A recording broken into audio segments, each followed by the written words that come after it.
Եթերում Զինուժն է, բարև ձեզ, շաբաթը սկսվեց Պաշտպանության նախարարի Արցախի հանրապետություն կատարած այցով եւ ավարտվում է Ռուսաստանի Դաշնությունում տանկային բիաթլոնի մեկնարկով, որից մենք լուրջ սպասումներ ունենք։ Հայ զինծառայողներն արդեն այնտեղ են, պատրաստվում են ու շուտով կմասնակցեն մրցույթին։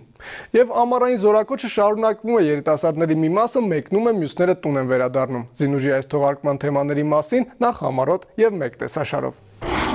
Պաշտպանության նախարարի աշխատանքային այցը Արցախի հանրապետություն մեկնարկը հայկական երկրորդ հանրապետության հյուսիսում, ավարտը հարավային զորամասերում, Զինուժի ամփոփիչ անդրադարձը։ Շարունակվում է ամառային զորակոչը զինկոմիսարիատներից մինչև հանրապետական հավաքակայան ու զորամաս, Զինուժի տեսախցիկները հետևում են զորակոչի ամբողջ ընթացքին։ Նորակոչիկների մուտքը, զորամաս ու առաջին ծանոթությունը զինվորական օրակարգին, ամռան առաջին նորակոչիկները պատմում են իրենց առաջին բանակային օրերի մասին։ Բարի ծառայության մաղթանք նորեկներին եւ զորացրում, Զինուժի բացառիկ ռեպորտաժը զորացրված զինծառայողի ու նրա տուն վերադարձի մասին։ Եվ վերջում երազանքի հետքերով Հայաստան այցելած սփյուռքահայ երիտասարդներն այցելել են հանրապետության զորամասերից մեկն ու շփվել զինծառայողների ու սպաների հետ։ 2017-ի ամառային զորակոչն ակտիվ փուլում է, նորակոչիկների մեծ մասն արդեն զորամասերում է եւ անցնում է երիտասարդ մարտիկի դասընթացը։ Արցախի հավաքակայանում նույնպես ընդունում են նորեկներին ու ճանապարհում մշտական տեղակայման վայրեր։ Այս գործընթացին հետևել է նաեւ Հայաստանի պաշտպանության նախարարը։ Վիգեն Սարգսյանը հայկական երկրորդ հանրապետություն կատարած այցի ընթացքում եղել է մարտական դիրքերում, շփվել դիրքապահների հետ, շրջել պաշտպանության բանակի մի շարք զորամասերում եւ ծանոթացել սոցիալ-կենցաղային պայմաններին։ Իմ գործընկեր Կարեն Պետրոսյանն է ամփոփել Պաշտպանության նախարարի այցի ուշագրավ դրվագները։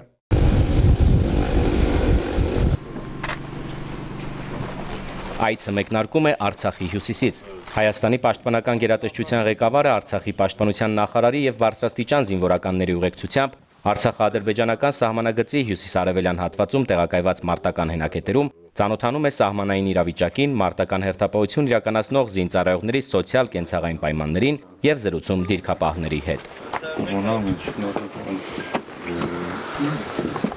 Զորամասի մշտական տեղակայման վայրում խորհրդակցություն է, քննարկվում են մարտական ծառայությանը եւ ստորաբաժանումների փոխգործակցությանն առնչվող խնդիրներ, որոնք են զորամասին առաջադրված պահանջները, ինչ հարցեր ու անելիքներ կան։ Աշխատանքային խորհրդակցության շրջանակում զեկուցում է զորամասի հրամանատարը։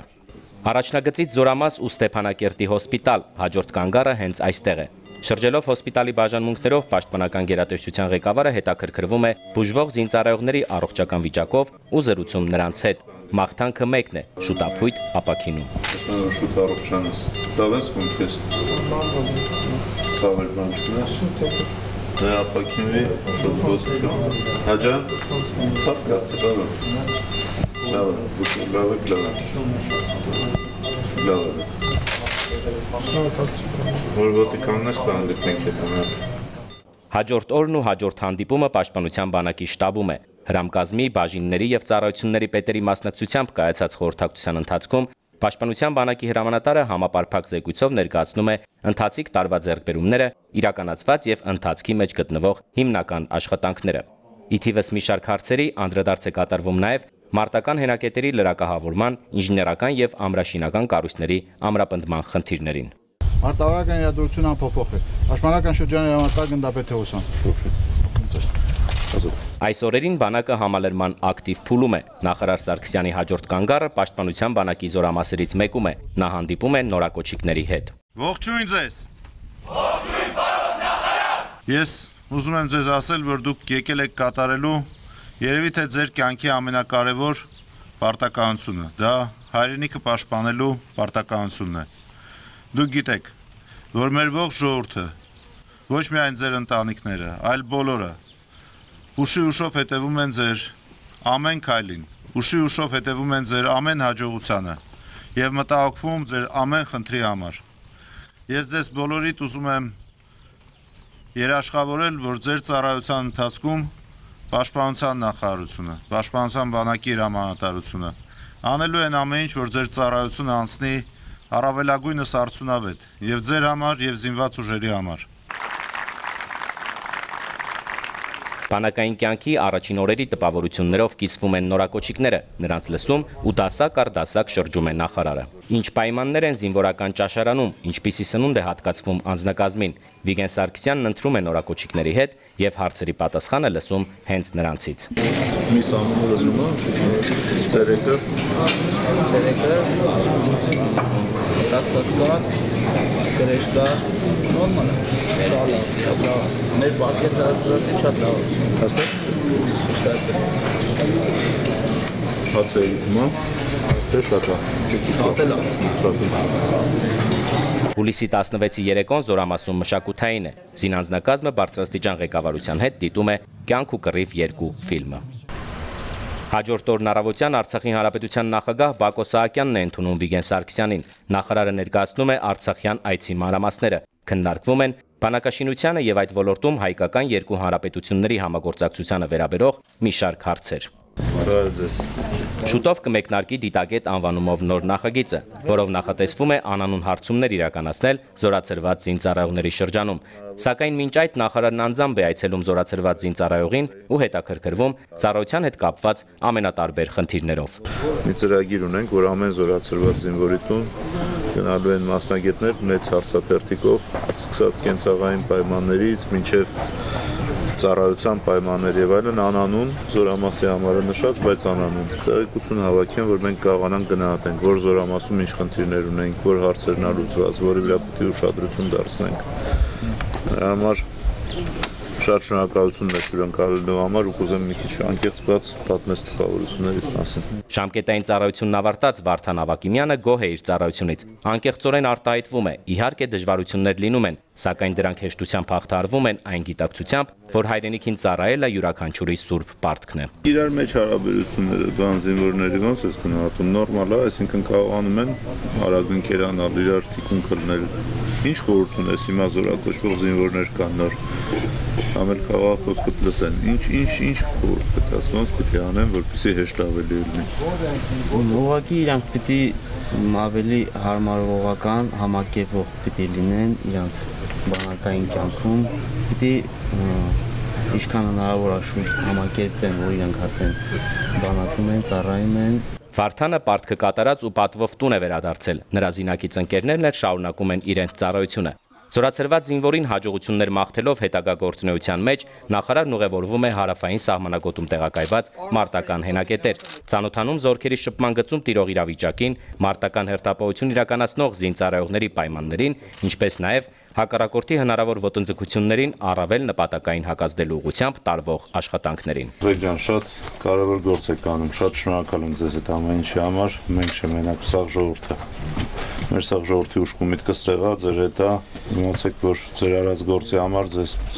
մեր ծնողները, մայրերը, տատերը, պապերը, բոլորը շատ շնորհակալ են։ Սրանից կարևոր գործ չկա այսօր երկրում։ Այդ ճամփան մենք չենք ընտրել, բայց երևի այդ նաև մեզ կոփում է, որպես պետություն, որպես ժողովուրդ իրոք ինքնագիտակցությունը մեր արժեհամակարգը լրիվ նոր ձևակառուցում։ Դուք այդ առաջնագծում եք շատ բարդ պայմաններում, բայց դրանից մենակ էլ ավելի հպարտ ու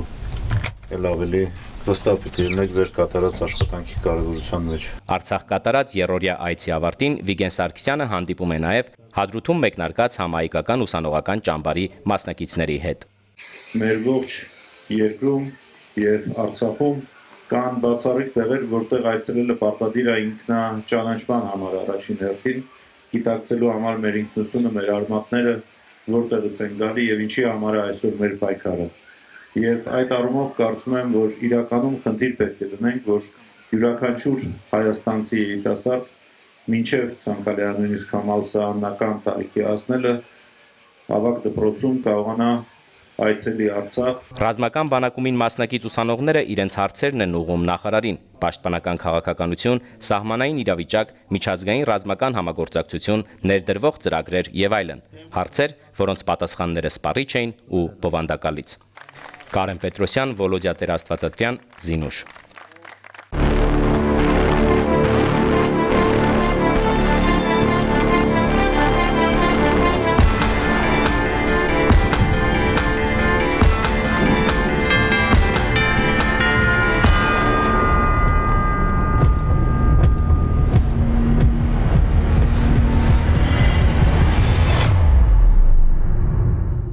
Զինակոչիկների հերթական խումբն արդեն ճանապարհին է, երիտասարդները ժամանակին ներկայացել են տարածքային զինկոմիսարիատներ, վերջնական բժշկական զննություն անցել ու շարժվել հանրապետական հավաքակայան։ Այստեղ ընթացակարգն անփոփոխ է, տղաները ստանում են անվանապիտակներ, վիճակահանությամբ ընտրում զորամասը եւ անցնում զինվորական ծառայության։ Զինուժի տեսախցիկն արձանագրել է զորակոչի ամբողջ ընթացքը վաղ առավոտից մինչև երեկո, պատմում է Ներսես Սիվանյանը։ Զինակոչիկների հոսքը կենտրոն Նորքմարաշ զինկոմիսարիատ սկսվեց վաղ առավոտյան։ Զորակոչային բաժնի սպաները լրացնում են փաստաթղթերն ու բարի ծառայություն մաղթում տղաներին։ Վերջին խորհուրդներն էլ զինկոմիսարն է տալիս։ Երկրի պաշտպանությանը զորավի կանգնելը բոլորիս պարտքն է, նկատում է անվանի բանաստեղծ Ռազմիկ Դավոյանը, ով այդ օրը բանակ էր ճանապարհում արտերկից վերադարձած իր որդուն։ Լոնդոնի իմպերիալ համալսարանի ամենաբարդ բաժիններ ընդունվել եւ սովորում էր, բայց տեսեք հայրենիքի կանչով եկել է, որ գնա իր պարտականությունը, սուրբ պարտականությունը կատարի։ Այնպես որ սա ինձի գիտակցություն է, որ փոխարժեք չունի։ Օրը հիշարժան էր նաև Տիգրանի համար։ Երևանի պետական համալսարանի շրջանավարտը դիմել էր զինկոմիսարիատ ընդգրկվելու համար պաշտպանության նախարարության կողմից առաջարկվող այլընտրանքային զինծառայության ծրագրերից մեկին։ Երկամյա պարտադիր ժամկետային զինծառայության փոխարեն նա 1 տարի ուսանելու է ռազմական ուսումնական հաստատություններից մեկում։ Դրան հաջորդող 2 տարիները սպայի կարգավիճակով ծառայելու պայմանով։ Որը ծրագրի մասին տեղեկացրեցին, միանգամից գրավեց։ Ու մտադրություններ կա 2 տարի ավարտելուց հետո շարունակել իմ զինվորական կարիերան։ Ծնողներից շատերը առաջին անգամ էին որդիներին բանակ ճանապարհում։ Ոմանք էլ, ինչպես օրինակ Կարապետյանները, առանձնահատուկ հպարտությամբ այդ օրը բանակ էին ճանապարհում իրենց 2 զավակներին։ Բարի ճանապարհ, տղաներս։ Նախքան հավաքակային ուղևորվելը զինակոչիկները այցելեցին Սուրբ Աննա եկեղեցի, որտեղ տեղի հոգևոր սպասավորները զինվորի օրհնության կարգ անցկացրեցին, մաղթեցին բարի, իսկ գլխավորը խաղաղ ծառայություն։ Աստծո օրհնությունն ու պահպանությունը բոլոր այն զինվորների համար, որոնք այս պահին պահպանում են մեր պետության սահմանները։ Շուտով մոտեցավ հրաժեշտի պահը։ Հավաքվածները նորաթուխ զինվորներին հավաքակային ճանապարհեցին բարձր տրամադրությամբ, վերջին ակորդներն էլ բուռն ծափարություններն էին։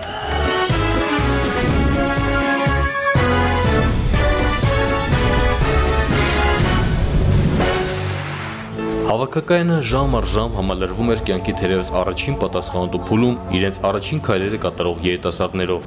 Մինչ մի խումբը պատրաստվում էր վիճակականությանը, մյուսները նոր էին ոտք դնում հավաքակայան, անցնում բուժզնության վերջին փուլը։ Կեսօրին մոտ հավաքակայանում ճաշի ժամ էր։ Նորակոչիկները առաջին անգամ էին համտեսում զինվորական ճաշերն ու գոհունակությամբ փաստում, համեղ են։ Զորակոչային սենյակներից մեկում տղաները շարք են կանգնում, տեղեկացնում իրենց կարգավիճակի եւ մասնագիտության մասին։ Այստեղ եւ այս կերպ է որոշվում պատանին կմեկնի ուսումնական զորամաս, կլինի վարորդ, թե կզորակոչվի ընդհանուր հիմունքներով։ Հաջորդ կանգառը հանդերձարանում է։ Տղաները մեկ առ մեկ ստանում են զինվորական համազգեստները, հագնում, համեմատում ու ոգևորությամբ սպասում դրանցով ծնողներին ներկայանալուն։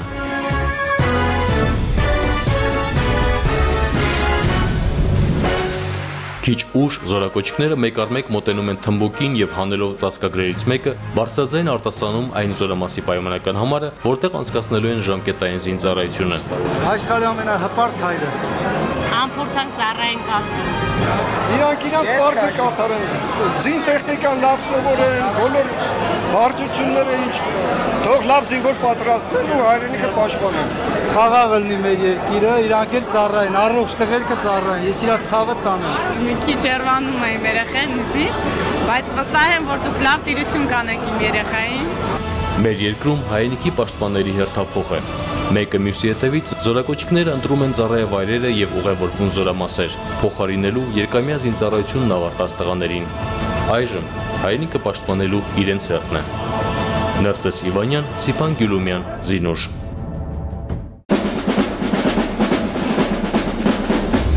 Դուք մեր հույսն եք, մեր ապավենը, մեր տան հայրենիքի սյուները։ Աստված տա, որ այդ սյուները միշտ լինեն հաստատուն, կանգուն ու իրենց ուսերին կրեն մեր միակ ունեցվածքը հայրենիքը։ Մնացեք խաղաղ մեր լեռների պես ու կանգուն մեր լեռների պես։ Ձեզ խաղաղ ծառայություն ու շուտապույտ վերադարձ, իմացեք, որ ձեզ այստեղ միշտ սրտատրոփ սպասողներ կան։ Բարի ծառայություն։ Սա զինակոչիկի առաջին օրվա համառոտ նկարագիրն էր։ Ծառայության երկրորդ օրը նրանք ծանոթանում են զորամասի կարգու կանոնին, իրենց իրավունքներին ու պարտականություններին։ Առաջիկա կես տարին ուսումնառության անհրաժեշտ գիտելիքներ ու հմտություններ ձեռք բերելու փուլն է, որից հետո միայն նրանց կվստահվի հայրենիքի սահմանների պաշտպանության կարևոր առաքելությունը։ Թեմային անդրադարձել են Գյումրիի մեր գործընկերները։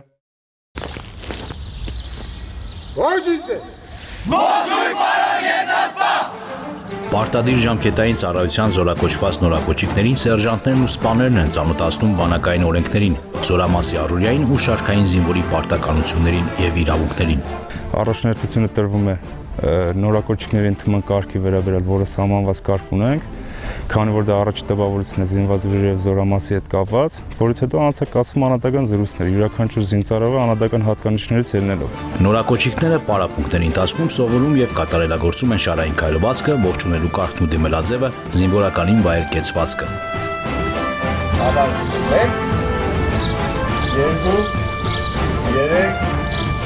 Առաջերը որեկը շատ անսովոր էր, հիմնականում կարոտներ, բայց 12 օրվա ընթացքում ամեն ինչ փոխվեց, հիմա արդեն սովորական է դարձել այս առօրյան,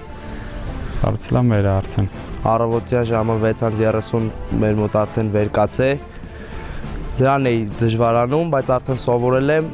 դեռ վերկաց չտված արդեն զարթնում եմ։ Քաղաքացիականից տարբերվող բարքերով, բայց մեկ միասնական ընտանիք։ Այստեղ խիստ կարգ ու կանոնին ենթարկվել պարտավոր են բոլոր զինծառայողները։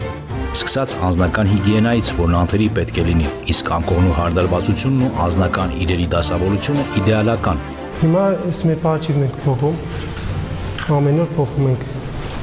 ինքնապատրաստության ժամին։ Դե էսի մեր այս հիգիենան ստուգելու համար է։ Կարևոր է, որ զինակոչիկը գալով զորամաս զգա, որ պայմանները հարմարավետ են եւ ոչնչով չեն զիջում տանը, թե մաքրությամբ, թե ապահովությամբ եւ թե հոգեբանական աջակցությամբ։ Սա նպաստում է, որ նորակոչիկը հեշտությամբ ներգրավի տվյալ ծառայության մեջ։ Այս պարագայում կարևորվում է հոգևոր դաստիարակությունը եւ առանձնազրույցները հոգևորականի հետ։ Օրհնյալ Տեր մեր Հիսուս Քրիստոս ամեն, Հայր մեր, որ երկինս ես, Սուրբ Եղեսի անուն քո, եկեղեցի ակայություն քո, հոգևորականների ներկայությունը բանակում կարևորվում է առաջին հերթին սրանը, որ զինվորին կարողանան այդ ներքին զորությունը Աստծո իրենց հետ լինելու, իրենց գործի արդար լինելու գիտակցությունը մարդկանց մեջ ամուր կերպով սերմանել, որը հիմք է դառնում ամեն տեսակի հաղթանակների ու հաջողությունների։ Առջևում նորակոչիկների համար բանակային կյանքի թերևս ամենապատասխանատու օրերից մեկն է։ Մեկ ամսից նրանց երթման հանդիսավոր արարողությունն է։ Տղաներից շատերը արտարության սկզբունքը բայելով դասընթացների ավարտից հետո ուսումնական զորամասից տեղափոխվելու եւ ծառայությունը շարունակելու են սահմանային զորամասերում։ Հայրենիքը իմ հողն է, իմ տունն է եւ յուրաքանչյուր հայ տղա պարտավոր է պահպանել իր հողը։ Հարություն Չակմիշյան, Զինուշ։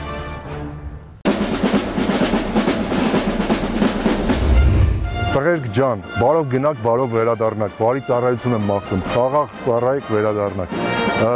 Ծնողներին ցանկանում եմ, որ այդ ժամանակահատվածը շատ շուտ անցնի, մենք հոգով սրտով ձեր հետ ենք։ Միշտ առաջ։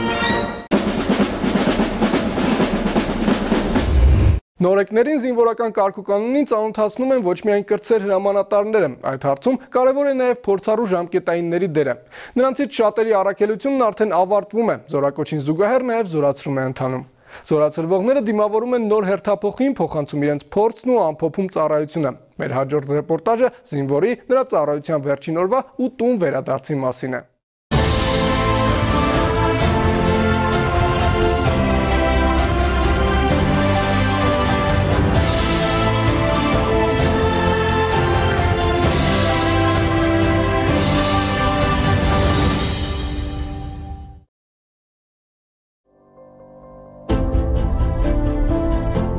Զորամասում առավոտյան վերկացը սովորական է բոլորի համար, արտասովոր ու անակնկալ Շարքային Դավթյանի համար։ Նա ընդամենը րոպեներ առաջ տեղեկացավ, որ տուն է գնում։ Ես շատ հպարտ եմ հայրենիքի հանդեպ իմ պարտքը կատարեցի եւ հիմա պատվով փառքով գնում եմ տուն։ Սպասում, երբ որ պետք է տեսնեմ ծնողներիս, հատկապես մայրիկիս։ Չգիտեմ, որ գնում են, գիտեմ, որ ուշ եմ գնալու։ անպայման կստացվի իրենց համար անակնկալ։ Զորամասում վերջին քայլերն ու գործողությունները եւս մի քանի դրվագ ու ժամկետային ծառայությունը պատվով ավարտած զինվորը կլքի հարազատ դարձած տարածքը։ Շատ ընկերներ ձեռք բերեցի ծառայություն վայրում, քաջություն ձեռք բերեցի, որոշ դժվարություններ անցա, որ քաղաքացիական կյանքում չէի կարող անցնել։ Ընդհանրապես լիքը բան տվեց ծառայություն։ Եկել է այն պահը, որ ընդհանուր կոլեկտիվով, ընդհանուր գումարտակով մեր դարձյանին հաջողություն մաղթենք իր հետագա կյանքում։ Ծառայում եմ Հայաստանի Հանրապետությանը։ Ծնողների հետ հանդիպումն անչափ սպասված է, սակայն հարազատ զորամասից ու ընկերներից բաժանվելն էլ հեշտ չէ։ 2 տարի անընդմեջ զինվորի օրն սկսվել ու ավարտվել է այստեղ։ Եվ ահա հրաժեշտի պահը, Հովանեսը փորձում է թաքցնել հուզմունքը, հրաժեշտ տալով ընկերներին ու մաղթելով ծառայությունը լինի բարի եւ խաղաղ, սահմանն էլ անառիկ մնա։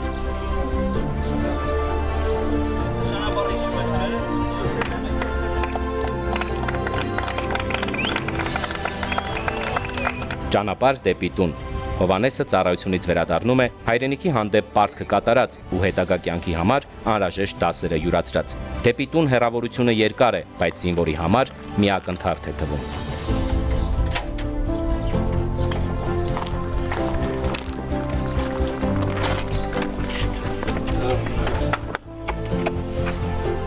Ծնողների հուզմունքը բնական է, հանդիպումն անակնկալ, զորացրվող տղայի վերադարձին սպասելու էին օրեր անց։ Սեղանի շուրջ միշտ նստում ենք, ինքը մեզ հետ է։ Ամեն օր հաց ուտելուց միասին ենք ճաշում։ Հպարտությամբ են բաժակ բարձրացնում, 2 որդիներն էլ կատարեցին իրենց ամենակարևոր առաքելությունը։ Բոլոր զինվորներն էլ անփորձանք տուն դառնան, մաղթանքը սա է։ Ծառայեցի եւ տուն եկա, սակայն անհրաժեշտության դեպքում կլինեմ այնտեղ, որտեղ իմ կարիքն զգացվի, վստահեցնում է Հովանեսն ու շտապում պահարանում խնամքով պահել զինվորական համազգեստը։ Կարեն Պետրոսյան, Վոլոդիա Տեր-Աստվածատյան, Զինուշ։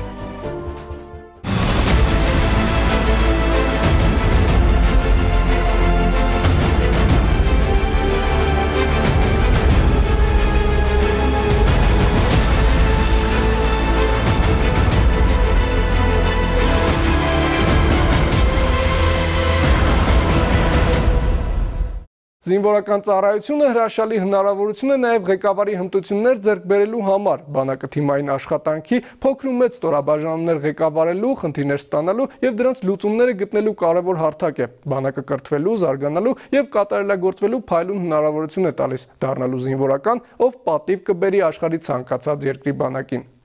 Պատիվ ունեմեջն այս շաբաթ ներկայացնում է հայկական բանակի ռազմական օդաչուներից մեկին։ Օտաչու երազել եմ դառնալ շատ վաղ տարիքից, մոտ 3 տարեկանից։ Ցանկությունը երազանքը կապված եղել հորս հետ, քանի որ հայրը շատ է շրջագայել, նպատակ եղել, որ ես անձամբ օտաչու ունելով հանդերձ, անձամբ տեղափոխեմ հորս, միշտ հորս կողքին, կարոտի զգացողությունը խեղդելու համար։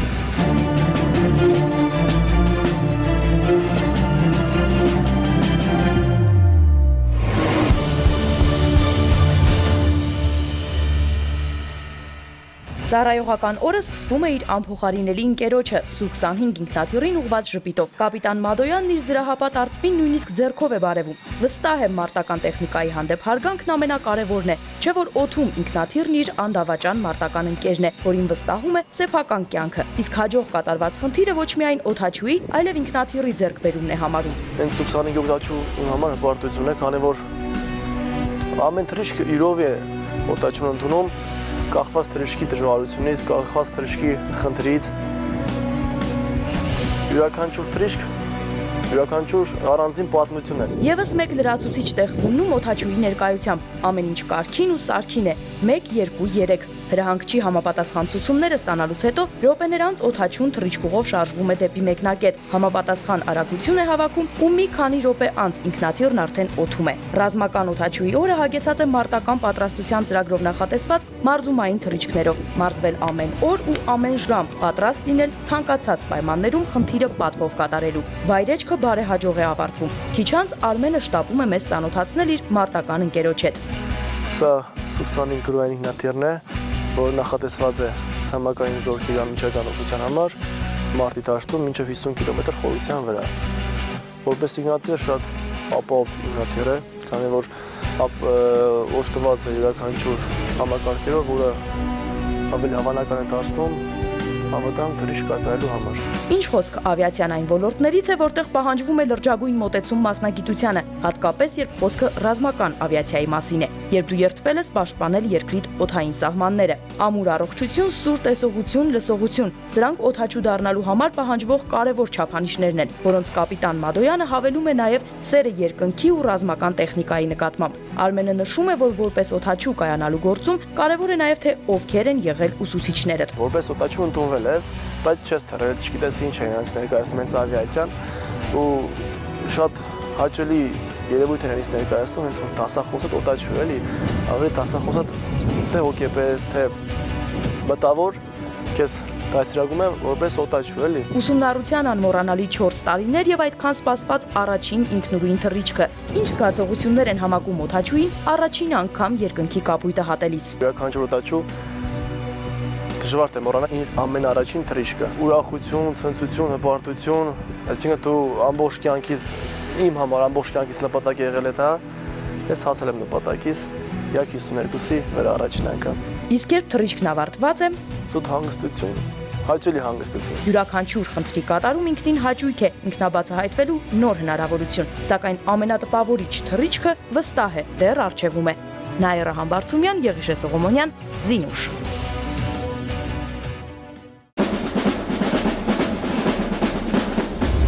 Սիրելի զորակոչիկներ, մաղթում եմ ձեզ խաղաղ ու անամպ երկինք, բարի ծառայություն ու բարի վերադարձ ընտանիքներ։ Մենք ձեզ հետ ենք եւ հպարտ ենք ձեզանով։ Ռազմական օդաչուների առաքելությունն անկասկած չափազանց կարևոր է, սակայն պակաս կարևոր չէ նաև հակաօդային պաշտպանների դերը։ Նրանք երկնային անցուդարձին հետևում են օրը 24 ժամ, արձանագրելով հակառակորդի յուրաքանչյուր օբյեկտի յուրաքանչյուր շարժ։ Այս առումով հոբ համակարգերն ուղղակի անփոխարինելի են։ Անհրաժեշտության դեպքում ցանկացած թիրախ հաշված րոպեների եւ նույնիսկ վայրկյանների ընթացքում դրանք վերածում են թանկարժեք մոխրակույտի։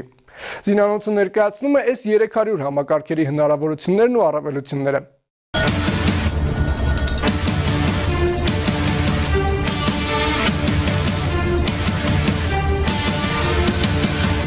Ատլանտ, հունական դիցաբանության մեջ սա աստվածությունն է, որին ուսերին է կրում ողջ երկնակամարը։ Այսօր հունական Ատլանտին փոխարինելու են եկել հակաօդային պաշտպանության տիտանները, համակարգեր, որ ունակ են ոչնչացնելու ցանկացած նշանակետ, որ կբարձրանա երկինք։ Պատերազմի ժամանակաշրջանում ստեղծված այս միջոցը ի սկզբանե նախատեսված էր որպես Խորհրդային Միության ամենակարևոր օբյեկտի՝ Մոսկվայի պաշտպանության համակարգ։ Հենց այս համալրբամբ էր պայմանավորված, որ չիրականացավ Ամերիկայի Խորհրդային Միության վրա հարձակման դրոփշոտ օպերացիան։ Բալիստիկ հրթիռներ, ինքնաթիռներ եւ սա դեռ ամենը չէ։ Խորհրդային մեքենայի ժամանակակից օդային մարտի պահանջներին համապատասխան սպառազինությունը ներկայումս ապահովում է նրա տեղը բազում երկրների զինանոցում։ S300 զենիթ-արտիլերիական դիվիզիոնը հանդիսանում է Հայաստանի Հանրապետության հոբզորքերի հիմնական ստորաբաժանում, հակաօդային պաշտպանության նախատեսված է 25 մետրից մինչև 25000 մետր բարձրության վրա եւ 75 կիլոմետր հեռավորության վրա նշանակետերի ոչնչացման համար։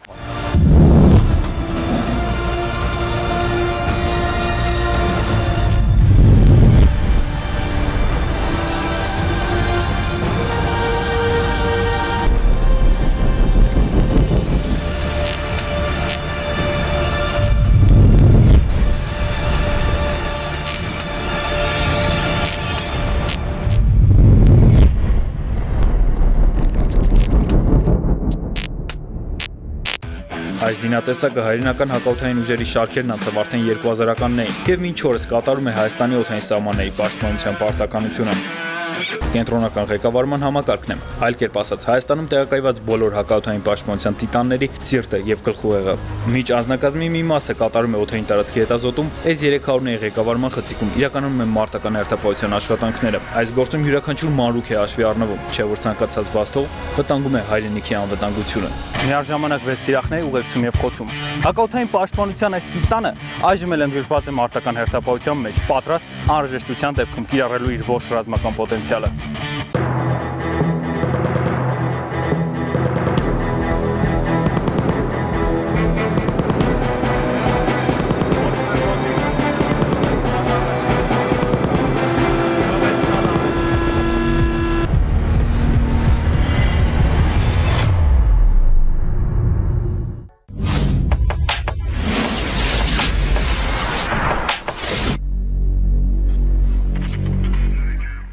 Կադրերի պատրաստությունը շարունակական գործընթաց է։ Անգամ այստեղ մարտական հերթապահության ընթացքում անձնակազմերը սովորում են, հմտանում, բազմիցս կատարում ամեն մի վարժանք եւ գործողություն, այս կերպ երաշխավորելով հայկական կողմի հաղթանակը իրական գործողությունների ժամանակ։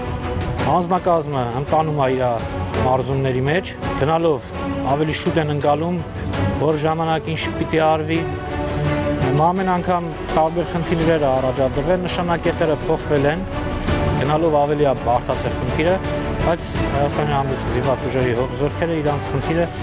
կատարել են գերազանց։ Պատրաստության կարևոր եւ անբաժան մաս են կազմում զորավարժությունները, իսկ ամենախոշորը եւ կարևորը դրանցից անց է կասում Ռուսաստանի Դաշնության Աշուլով զորավարժանում, որտեղ մի շարք պետությունների հակաօդային պաշտպանության ստորաբաժանումները հղկում են իրենց ունակությունները, կատարելագործում եւ իհարկե մրցում լավագույնի կոչման համար։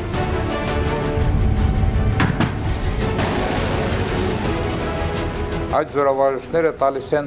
ամենակարևորը, դրանք իրական մարտական գործողություններին առավելագույնս մոտեցված օդային իրադրություններ են, բավականին բարդ, մշակում են այնպիսի հարցեր, որոնք հատուկ են եւ ցածր բարձրություններում թռիչքների հետ մղմանը եւ ինչպես բարձր բարձրություններում, այդ թվում նաեւ բալիստիկ հրթիռների դեմ իրականացվող մարտական գործողություններ։ 2007-ից մինչև այսօր այս 300-ների մեր անձնակազմերը ոչ միայն գրանցել են բարձր արդյունքներ, այլև զարմացրել են տանտերերին, կատարելով ավելին, քան նախատեսված է մարտական մեքենայի տեխնիկական գրքով։ Մեր հայկական հաշվարկները միշտ գերազանց են կատարում իրանց խնդիրը, նաև հնարավորություն ունեցան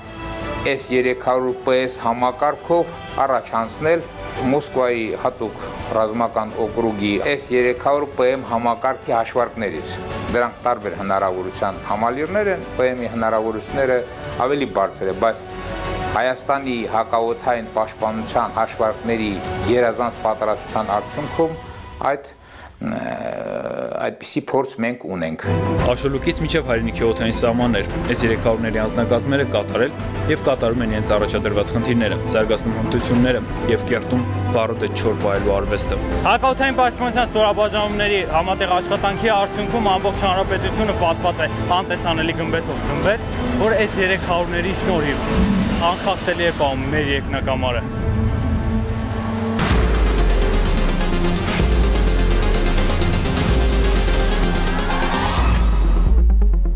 Սփյուռքահայ երիտասարդների համար ամառը հայրենիք այցելելու տարվա ամենասիրված եղանակն է։ Բացի հայկական ավանդական բերք ու բարիքից, որն առատ է ամռանը, տարվա այդ եղանակը շատ հարմար է նաև Հայաստանի բնությանը, պատմությանն ու ճարտարապետությանը ծանոթանալու համար։ Արդեն ավանդույթի համաձայն հայրենիքում գտնվելու օրակարգի մեջ կարևորագույն կետերից մեկը բանակի հետ շփումն է։ Սփյուռքահայ երիտասարդները մեծ սիրով գնում են զորամասեր, ծանոթանում զինվորական ծառայությանը, հանդիպում բանակի ղեկավար կազմի հետ։ Այս շաբաթ դեպի Հայք հիմնադրամի կամավորներին ընդունել է Պաշտպանության նախարարի առաջին տեղակալը։ Զավենը Միացյալ Նահանգներից է, որոշել է արձակուրդն անցկացնել հայրենիքում, այցելել Հայաստան ու շրջել հանրապետությունում։ Նա հնարավորություն է ստացել լինելու նաև Պաշտպանության նախարարությունում։ Դեպի Հայք հիմնադրամի աջակցությամբ Զավենն ու աշխարհի տարբեր կողմերից Հայաստան այցելած սփյուռքահայ երիտասարդները հանդիպեցին Պաշտպանության նախարարի առաջին տեղակալ Արտակ Զաքարյանի հետ։ Մեզ համար շատ կարևոր հիմնախնդիր է ամբողջ հասարակության համար պաշտպանության կազմակերպումը, պաշտպանության կազմակերպման համար անհրաժեշտ տնտեսական, քաղաքական, սոցիալական, իրավական մեխանիզմերի ստեղծումը, պաշտպանության կազմակերպման գործում Հայաստան, Սփյուռք, Արցախ եռամիասնության համար ավելի արդյունավետ եւ գործուն մեխանիզմների ձևավորումը։ Պաշտպանության նախարարի տեղակալը երիտասարդներին ներկայացրեց Հայաստանի պաշտպանական ներքին եւ արտաքին քաղաքականությունը, մի շարք երկրների հետ ռազմական գործակցությունն ու այն ծրագրերը, որոնք շուտով իրականություն կդառնան։ Սփյուռքի մեր հայրենակիցներ ունեն շատ մեծ քաղաքական, գիտական ներուժ եւ մենք պատրաստ ենք ներգրավել, պատրաստ ենք ստեղծել բոլոր պայմանները, որպեսզի մեր Սփյուռքի հայրենակիցները կարողանան նաև իրենց մասնակցություն ունենալ հայրենիքի եւ պետականության զարգացման խնդիրներին։ Սփյուռքահայ երիտասարդներին հետաքրքրում էր հատկապես վերջին ամիսներին քննարկվող «Ես եմ եւ պատիվ ունեմ» ծրագրերը, որոնք ընտրության հնարավորություն կտան զինակոչիկներին իրենց ծառայությունը այլընտրանքային եղանակով անցկացնելու համար։ Արտակ Զաքարյանը խոսեց նաև պաշտպանական գերատեսչության սոցիալական ծրագրերի մասին, տեղեկացնելով, որ ստեղծվել է զինծառայողների ապահովագրության հիմնադրամ, ակտիվ փուլում է նաև զոհվածների եւ առաջին կարգի հաշմանդամություն ունեցողներին բնակարանով ապահովելու ծրագիրը։ Իրենք խելամիտ խելահաս երիտասարդներ են, իրենք իմանում են ինչ է նշանակում գրի պատերազմ, իրենք իմանում են ինչ է նշանակում պաշտպանություն, իրենք լավ են հասկանում այս տարածաշրջանի մեր հարևանների ապագարուսողական իրացվածքները եւ ոնց որ այստեղ մենք որ ապրում ենք Հայաստանում, իրենք դրսից իրենք այդ բոլորով ապրում են, հասկանում են։ Մանավանդ որ ոտքերն տոնում են հողի վրա, դա դառնում է շատ ավելի իրական եւ ոչ թե բարձրապես լուրերի միջոցով ստացված մի տեղեկություն։ Սփյուռքահայ երիտասարդները վստահեցրին, որ իրենք անկախ գտնվելու վայրից միշտ էլ ակտիվ հետևում են Հայաստանում տեղի ունեցող իրադարձություններին ու հատկապես հայրենիքի անվտանգությանն ուղղված աշխատանքներին, վստահեցնելով, որ պատրաստ են կանգնելու հայրենիքի կողքին, գտնվելով նույնիսկ հազարավոր կիլոմետրեր հեռու։ Դավիթ Դավթյան, Արթուր Ղարիբյան, Զինուշ։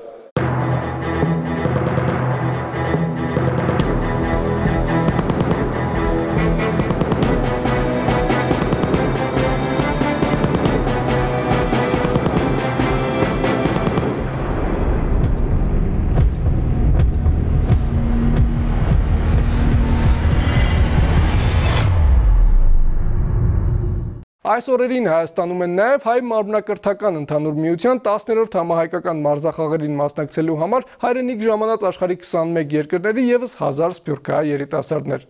Մարզական մրցումներից բացի ավանդույթ դարձած ծրագիրը Հայաստան ժամանած երիտասարդների համար նաև հայրենասիրության ու ճանաչողության կարևոր նախաձեռնություն է։ Նախորդին նրանք այցելել են Հանրապետության զորամասերից մեկը։ Մանրամասները Հովհաննես Պարաշյանի ռեպորտաժում։ Ճանաչել հայրենիքն ու հայրենի սահմաններն ամուր ու անառիկ պահող զինվորներին։ Ֆրանսիայից, Միացյալ Նահանգներից, Ավստրալիայից, Եգիպտոսից, Լիբանանից ու աշխարհի տարբեր ծայրերից Հայաստան ժամանած երիտասարդները ազգային բանակի զորամասերից մեկում են ոչ միայն զինվորների առօրյան տեսնելու, այլև օրեցօր վերազինվող հայկական զինանոցի զենքերին ու զինատեսակներին ծանոթանալու համար։ Մահացու գնդակի առավելագույն թռիչքի հեռավորությունը 3800 մետր։ Այստեղ եկած ենք, որպեսզի տեսնենք հայկական բանակը, տանկերը, զենքերը եւ իրենք ինչպես կապրին։ Ես ոստեղը շատ սիրեցի, հիմա սեբենք թե եկա երբեք չէի տեսած բան, զենքեր, սնայպեր, այդպես բաներ, այդտեղը քիչ զարմացա հարցումներ արծուցի, որովհետեւ երբեք չէի տեսած։ Ադիգա ինձի այդպես շոկ եղավ։ Ռազմական կառույցում շատերն առաջին անգամ են, ուստի հետաքրքրող վայրերն ու տպավորություններն էլ բազմաթիվ են։ Առաջին անգամ են սեփական աչքով դիտարկում հայկական զինուժի հնարավորությունները, տեսնում այն ամենը, ինչի մասին լսել են բազմիցս, կարդացել համացանցում ու դիտել հեռուստատեսությամբ։ Նման այցելը նախևառաջ մեր երիտասարդության համար է, որովհետև մենք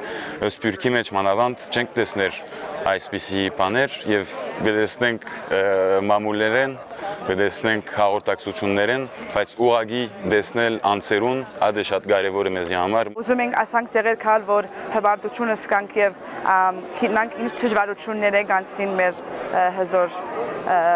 բանակը։ Զորամասում հյուրընկալված սփյուռքահայերի շարքում նաև փոքրիկ Մոնթեն է, հետաքրքրությամբ այս ու այն կողմ է նայում, ուսումնասիրում թերևս իր աչքին մեծ խաղալիք թվացող տանկերը։ Հոր խոսքերով երեխային հեռավոր Ամերիկայից Հայաստան ու զորամաս բերելը պատահական չէ։ Ասում է, թեև որդին 2 տարեկան է, սակայն հերոսի անուն կրողը դեռ փոքրուց պետք է հայրենասեր մեծանա ու ճանաչի այն ամենը, ինչը կապված է իր անվան պատմության հետ։ Զինվորներու մասին, Մոնթեին մասին միշտ պատմել ենք իրան։ Հետաքրքրող հարցերի պատասխանները ստանալուց եւ զրահամեքենաների հետ լուսանկարվելուց հետո երիտասարդները շարժվում են դեպի շարահրապարակ։ Հրամանատարական կազմը հայոց բանակի կազմավորման փուլերն է ներկայացնում, պատմում դրվագներ ապրիլյան քարորիա պատերազմից ու հայ զինվորների սխրանքներից, վստահեցնելով, որ հայկական զինուժը հաստատուն կանգնած է Հայաստանի, Արցախի ու համայն հայության թիկունքին, մշտապես պատրաստ արժանի հակահարված տալու հակառակորդի ցանկացած ոտնձգությանը։ Հայ զինվորը պետք է զգա հայ հասարակության հզորությունը։ Առավել ևս, եթե այդ հզորությունը այդ թիկունքին կանգնած են մեր սփյուռքահայ բարեկամները։ Շատ տպավորված եմ այս մեր հայկական բանակով, շատ ապահով եմ զգում ինձ ինքս, զգում եմ, որ մեր հայրենիքը լավ ձեռքերի մեջ է, զգում եմ, որ այս տղերքը լավ պատրաստված են։ Ես ալ եթե հիմա Հայաստան ապրեին է, շատ կուզեի զարայել իմ Հայաստանից, իմ երկիրից եւ կուզեի ինչպես հոստերի զինվորները ես ալ իրենց օգնեմ եւ զինվոր դառնամ եւ Հայաստանից պաշտպանեմ։ Եկես արքայություն քո։ Սփյուռքահայ երիտասարդների զորամաս կատարած այցն էլ եզրափակվեց տերունական աղոթքով հայրենիքի խաղաղության ու հայրենիաց պաշտպան զինվորների անվտանգ ծառայության համար։ Հովհաննես Բարաշյան, Եղիշե Սողոմոնյան, Զինուշ։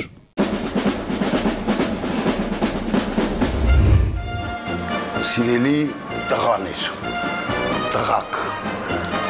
եթե այսօր Բաքերում լսվում է երեխաների երջանիկ զնգուն ծիծաղը, դա միայն շնորհիվ ձեզ։ Եթե այսօր Երևանում երիտասարդ զույգերը սիրահարված կարողանում են իրար ձեռք բռնած, հանգիստ ման գալ, ամուսնանալ,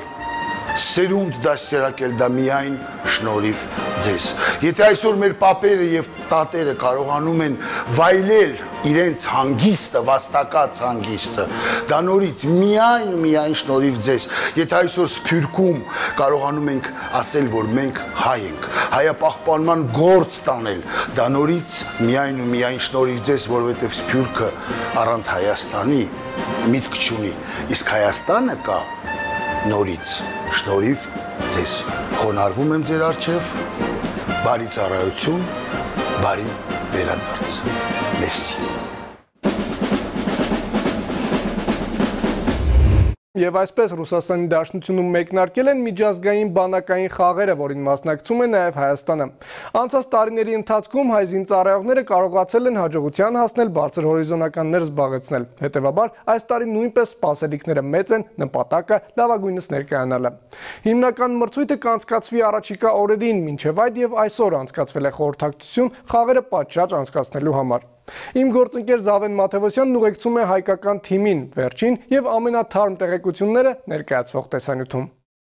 Միջազգային բանակային խաղեր 2017-ի հայ մասնակիցներն են, որոնց մինչև օդանավ բարձրանալը ողջունեց զինված ուժերի մարտական պատրաստության վարչության պետ գեներալ-մայոր Տիրան Խաչատրյանը։ Գեներալը հորդորեց լինել կարգապահ, գործել պահպանելով միջազգային խաղերի կանոնները եւ ցանկացավ, որպեսզի թիմերը տուն վերադառնան մրցանակային տեղեր զբաղեցրած։ Մեր բանակին վայել մեր ունեցածին արժանի տեղեր գրաված հետ վերադառնաք հայրենիք։ Հաջողություն եմ ձեզ բոլորի ցանկանում եւ տղամարդկային վերաբերմունք բոլոր կարգի մրցումներին։ Հաջողություն բոլորին։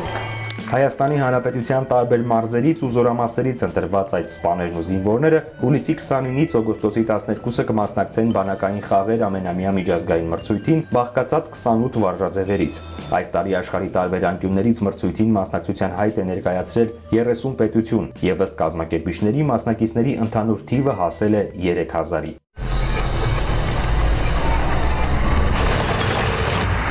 Հայաստանը միջազգային բանակային խաղերին կներկայանա 5 վարժաձևերում։ Մոսկվայում տանկիստները կմասնակցեն տանկային բիաթլոնին, Տյումենում սակրավորները անվտանգ երթուղի, Նովոսիբիրսկում հետախույզները զորային հետախուզության գերազանցիկ, Ղազախստանի Հանրապետությունում դիպուկահարի սահմանագիծ եւ Բելարուսում ընկերակցության զինվոր վարժաձևերի մրցույթներին։